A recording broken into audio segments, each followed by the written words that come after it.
The house was silent except for the faint hum of the refrigerator and the occasional creak of the old wooden floorboards. My husband had retreated upstairs hours ago, as he often did these days, burying himself in books or losing himself to the allure of his headphones. Our love had once been full of life, but now it was little more than a memory, a faded photograph in the album of our past. Tonight, though, my thoughts weren't with him. They were downstairs, drawn to the young man sitting on the couch with his legs stretched out and a book perched on his lap, my son Ethan. He had come home from college for the weekend, claiming he needed a break from dorm life. It was a simple statement, yet I couldn't help but feel there was more to it. The way his eyes lingered on mine when he spoke, or how his voice softened as he said, "It's good to see you again, Mom." There was something unspoken in the air between us, something I hadn't dared to name. As the hours passed, I stayed in the kitchen under the guise of cleaning. But I wasn't cleaning. My hands were restless, moving a dish from one side of the sink to another while my thoughts lingered elsewhere. The sound of Ethan's laughter, soft and melodic, reached me from the living room. It wasn't often he laughed like that anymore, not since his father and I had grown apart, and certainly not since the last argument we had all tried to ignore. I wiped my hands on the dish towel and hesitated at the threshold of the living room. He looked up as I entered, his face illuminated by the warm glow of the lamp. "You're still up," he said with a hint of surprise. "So are you," I replied, sitting down on the armchair across from him. "What are you reading?" He held up the cover of a well-worn novel. It was one we had read together when he was younger, back when our evenings were filled with laughter and bedtime stories. A wistful smile crossed my face. "You kept that?" "Of course," he said. "You always said this one was special." The air between us thickened, and for a moment, neither of us spoke. He leaned forward, closing the book and resting his elbows on his knees. His gaze settled on me, and I felt the weight of it, as though he was searching for something. Understanding, perhaps, or connection. "You seem different," he said softly. I laughed, but it sounded hollow even to my own ears. "Different? How so?" He shrugged but didn't look away. I don't know. Like you're holding something back." The words struck a chord deep within me. He had always been perceptive, even as a child. It was one of the things I both loved and feared about him, the way he could see through me with such startling clarity. "I guess I've just been tired lately," I said, trying to brush off the conversation. But the truth clung to me like a shadow. I was tired. Tired of a loveless marriage, of silence where there had once been passion, of feeling like a ghost in my own home. Ethan's expression softened. "You deserve more than that, Mom." The simplicity of his words caught me off guard, and for a moment I forgot how to breathe. He leaned back against the couch, his eyes never leaving mine, and I felt a strange mix of comfort and vulnerability. It wasn't what he said. It was how he said it, as though he truly believed it, as though he had spent years waiting for me to believe it too. I stood abruptly, the moment too raw, too close. "I should head to bed." He rose as well, stepping toward me. "Mom." I froze as his hand brushed against mine.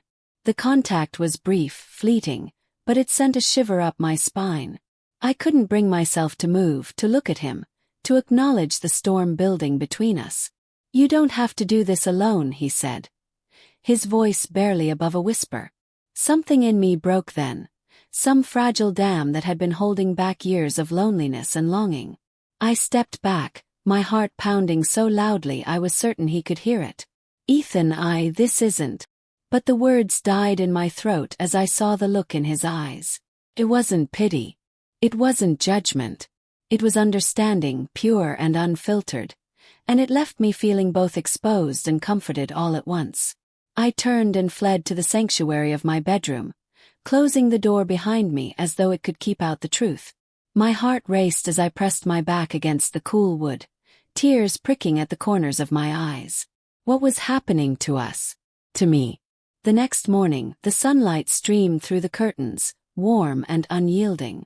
It illuminated the room, but it couldn't chase away the shadows of the previous night. I had barely slept, tossing and turning with thoughts I wasn't ready to confront. The house was quiet when I crept down the stairs. Ethan was sitting at the kitchen table, a steaming mug of coffee in his hand. He glanced up when I entered, his eyes meeting mine. For a brief moment, neither of us said anything. It wasn't awkward, not exactly. It was weighted, as though the air around us had shifted and we were standing on unfamiliar ground. "Morning," he said, his voice calm and steady. It was almost too normal, as if nothing had happened. "Morning," I replied, moving to the counter to pour myself a cup of coffee. The routine was grounding, a lifeline in the tumult of my emotions. I kept my back to him longer than necessary, willing myself to regain control. "You okay?" he asked after a moment. I turned to face him, the question hanging between us like a challenge. "Why wouldn't I be?" He smiled, faint and knowing. "You seemed upset last night." Upset. The understatement of the year. I sipped my coffee to buy time, the bitter taste a jarring contrast to the sweetness of his concern. "I was just tired, Ethan. That's all." He nodded, though his expression told me he didn't believe a word I said. He was giving me space, I realized. Space to pretend, to bury what neither of us was ready to name. The day passed in fragments. My husband, oblivious to the undercurrents in the house, busied himself in the garage. Ethan and I danced around each other like satellites caught in each other's orbit. Every interaction was layered with a tension we didn't acknowledge. By the time the sun set, the silence between us had grown louder than words. I was curled up on the couch, a blanket draped over my legs, when Ethan joined me. He sat down at the opposite end, keeping a safe distance that felt anything but. The glow of the TV flickered across his face, illuminating the quiet intensity in his gaze. "You used to love this movie," he said, nodding toward the screen. "I still do," I replied softly, though I couldn't focus on the plot. My attention was pulled toward him, toward the way his presence seemed to fill the room. We sat like that for a while, the silence comfortable and yet charged. My heart raced every time he shifted closer, as though the distance between us was slowly being erased. Then, out of nowhere, he spoke. "Do you ever think about how things could have been different?" he asked, his voice low. I turned to him, startled by the question. "What do you mean?" He shrugged, his eyes fixed on the screen. "With Dad. With us. If things hadn't changed." I knew what he meant. He wasn't just talking about the arguments and the distance that had grown between his father and me. He was talking about the life we had all lost somewhere along the way, the laughter, the connection, the love. "All the time," I admitted. The words came out before I could stop them.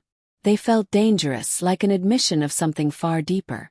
"But we can't change the past." "No," he said, his voice soft. "But we can change the present." My breath hitched. The words hung between us, heavy and full of meaning. I turned to him, searching his face for something. Clarity, reassurance, anything to anchor me in the storm of emotions threatening to pull me under. "Ethan." His name felt fragile on my lips, a warning and a plea all at once. He leaned forward, closing the distance between us. His hand reached out, brushing lightly against mine. It was such a small gesture, but it sent a jolt through me, a spark that ignited something I had tried so hard to bury. "We can't," I whispered, shaking my head even as I didn't pull away. "This isn't. It's not right." "Why not?" he asked, his voice barely audible. "It's just us, Mom. No one else. No one would understand, but that doesn't mean it's wrong." I pulled my hand away, the weight of his words crashing down on me. "Ethan, stop." But he didn't stop. He moved closer. His eyes locked on mine with an intensity that made my heart race. "I see you," he said, his voice firm but gentle. "Not as the woman you think you have to be. Not as Dad's wife. Just you." Tears stung my eyes. "You don't know what you're saying." "Yes, I do." He reached for my hand again, and this time I didn't pull away. His touch was warm, grounding, and yet it felt like I was stepping into a fire. "You deserve to be happy." The words cut through me, sharp and undeniable. I wanted to believe him, to let myself feel the weight of his conviction. But the fear, the guilt, the shame, they were insurmountable. I stood abruptly, pulling the blanket around me like armor. This has to stop, Ethan. We can't. I can't. He didn't try to stop me as I walked away, my heart pounding in my chest.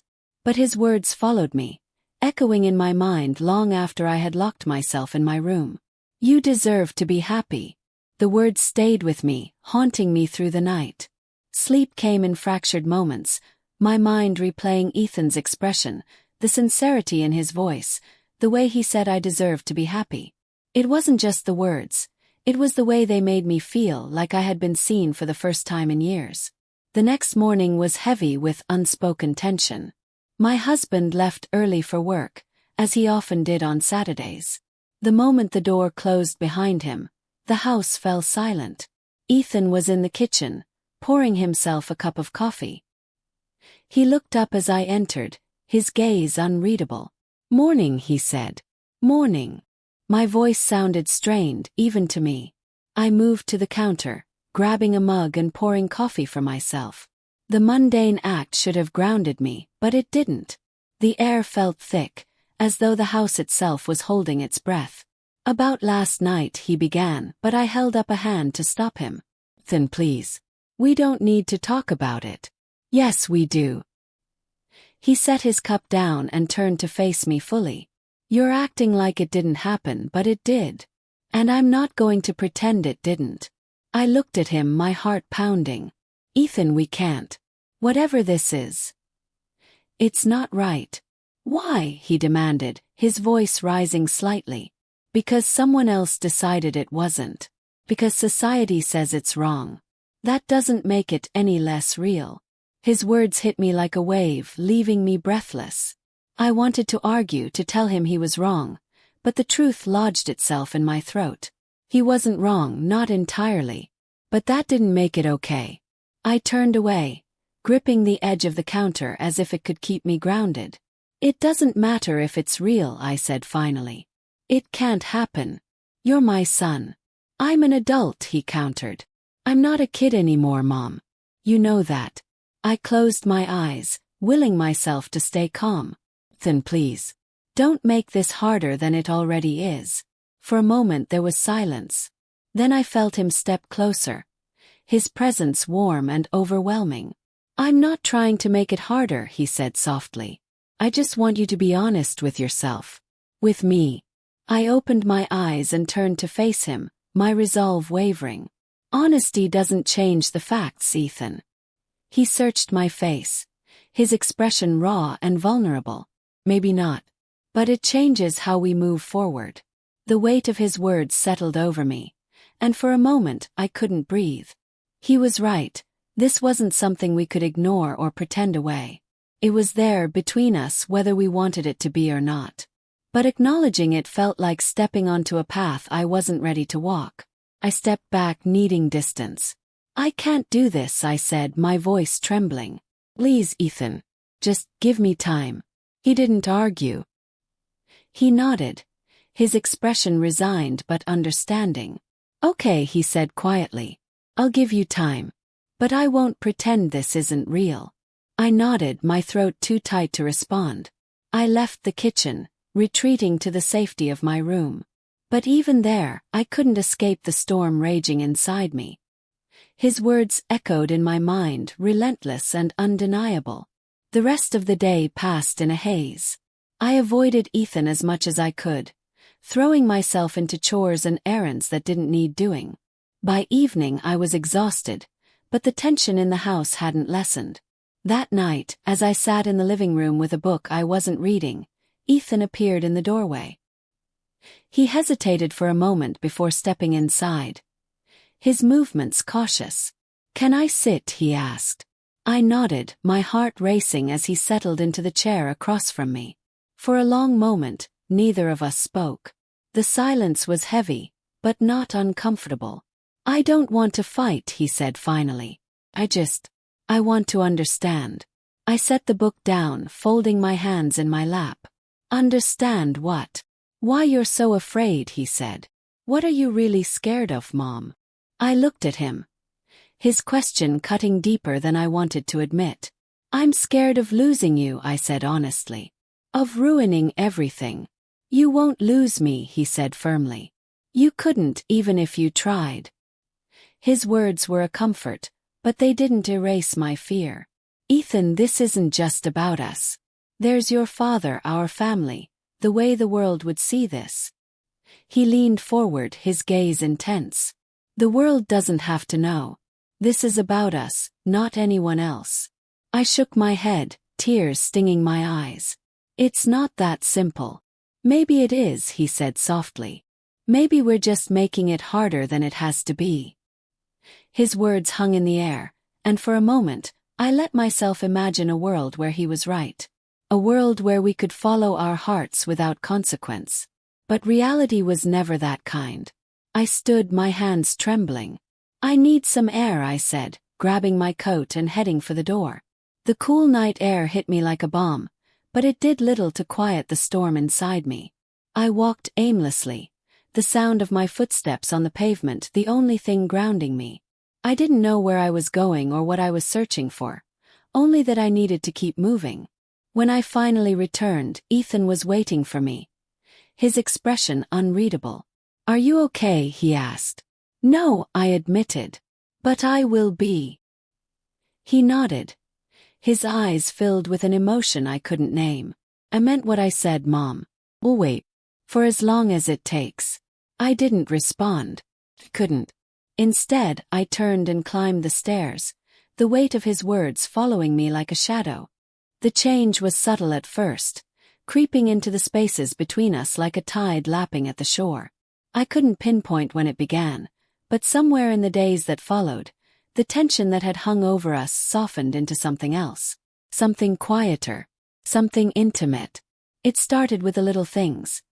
His hand brushing against mine when we passed in the kitchen, the way he would linger in the living room even after the TV had gone dark, the conversations that stretched into the late hours of the night. One evening, I found myself sitting beside him on the couch, the soft glow of the lamp casting a golden hue over the room. My husband had retreated upstairs as usual, leaving us alone in the silence that had become a sanctuary. Ethan was scrolling through his phone, his focus seemingly elsewhere, but I could feel the awareness between us. "Do you remember that summer we spent at the lake house?" he asked suddenly, his voice cutting through the quiet. I glanced at him, startled by the question. "Course. You were what, 10? 11, he corrected with a small smile. "You taught me how to swim that summer. I was terrified of the water, but you didn't give up on me." I laughed softly, the memory tugging at my heart. "You were so determined. I remember how proud you were when you finally floated without holding on to me." He turned to me then, his gaze steady. "I wasn't proud of myself. I was proud because I didn't let you down." The words caught me off guard, and for a moment I couldn't breathe. There was something in the way he looked at me, something raw and unspoken that made my chest ache. "You've never let me down, Ethan," I said quietly, the weight of the moment pressing against my ribs. He didn't respond right away. Instead, he reached out, his hand brushing against mine. The touch was tentative, almost hesitant, but it lingered. I didn't pull away. Couldn't. "Mom," he began, his voice low and filled with a vulnerability that made my heart race. "I can't stop thinking about you." I closed my eyes, the words sinking into me like stones. "Ethan, this is..." "Please," he interrupted, his tone gentle but firm. "Just listen." I opened my eyes to find him watching me, his expression open and unguarded. "I know this isn't easy. I know it's complicated and messy and so many other things I can't even put into words. But I can't pretend anymore. I can't keep pushing this down." His confession left me breathless, the weight of his emotions mirrored in my own heart. "Ethan, you don't understand what you're asking." "Yes, I do," he said, his voice steady. "I'm not asking for anything you don't want to give. I just want you to be honest. With yourself. With me." I looked away, the intensity of his gaze too much to bear. "It's not that simple." "Maybe it is," he said softly, his hand tightening around mine. Maybe we've just been telling ourselves it isn't because we're scared. I didn't know how to respond to that. The truth was he wasn't wrong. I was scared. Scared of what this meant, of what it could lead to. But more than that, I was scared of how much I wanted it. Ethan, I began, my voice trembling, we can't. We already have, he said, cutting me off. We've already crossed the line, Mom. The only question is whether we're brave enough to face it. The room seemed to close in around us, the air thick with unspoken emotions. I wanted to argue, to push him away, but I couldn't. The truth of his words hung between us, undeniable and inescapable. Slowly, hesitantly, I turned to face him. His eyes searched mine, and in that moment I saw everything. His fear, his hope, his unwavering belief in what we could be. Before I could think better of it, I leaned in. The kiss was soft, tentative, a question as much as an answer. For a moment, time seemed to stop, the world narrowing to just the two of us.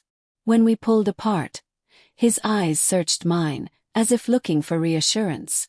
"Are you okay?" he asked softly. I nodded, though my heart was racing. "I don't know," I admitted. "But I'm not scared anymore." He smiled then, a small, tentative thing that sent warmth spreading through me. Me neither. That night, we sat together on the couch, our hands intertwined as we talked about everything and nothing. The barriers between us had crumbled, leaving only the raw, unfiltered connection that had been building for so long. When the clock struck midnight, I realized how late it had gotten. I should go to bed, I said, though the thought of leaving him felt unbearable. "Stay," he said quietly, his eyes holding mine. "Just a little longer." I hesitated, but the look in his eyes was enough to break down my last shred of resistance. I stayed. As the hours passed, the lines between us blurred further, the connection deepening in ways I hadn't thought possible. It wasn't just about the moments of touch or the words we shared. It was about the unspoken bond that had always been there, waiting for us to see it. By the time dawn broke, I knew there was no going back. What we had wasn't something I could ignore or pretend away. It was real, and it was ours.